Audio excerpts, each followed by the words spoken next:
Hi there, students. To be for the high jump, for the high jump. So if you're in for the high jump, you're going to be in trouble. When mum discovers you've eaten all of the food for tomorrow, you're going to be in for the high jump. You're going to receive a severe reprimand. You're going to be punished.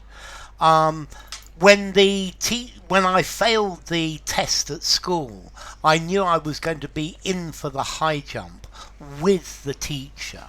Okay, so if you're in for the high jump, you're going to receive punishment. You're going to be for the high jump. If the boss finds out what we've done, we'll be for the high jump. We're going to be punished for it. If you've done something wrong, you're going to be for the high jump. This is a very British phrase. It's an informal expression. It's to say that somebody's going to be punished for doing something wrong. When Dad discovers you've crashed his car, you're going to be in for the high jump. You're going to be for the high jump. If you come home late again, you're going to be for the high jump.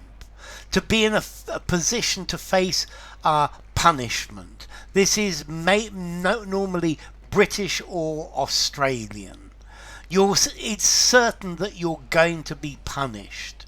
You're going to receive a punishment. You're going to be punished for your misdeeds.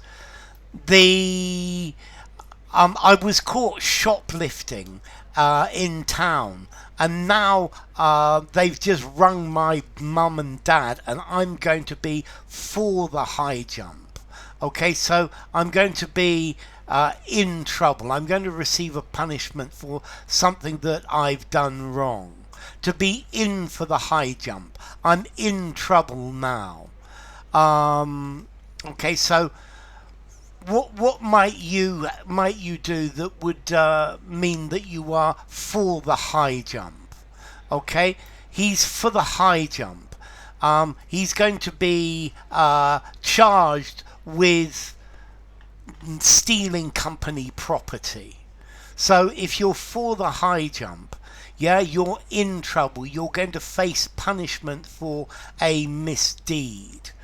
The teacher saw you steal that money, and now you're in for the high jump. You're in for it. You're going to be punished. It's certain that you will be punished. If they catch us doing this, we'll be for the high jump. This may what about formality? You're in for the high jump. I think I'm going to give this a 3 in formality. So use it informally. Semi-formal conversation, probably not. Just informally. And then as to origin, this may well refer to a criminal who is going to be sentenced to death by hanging. Yeah, the high jump where you don't come down. So, enough. If you enjoyed the video, give it a rating, subscribe to my channel, and I'll see you soon. Bye for now. To be for the high jump. Yeah, if we get caught, we'll be for the high jump.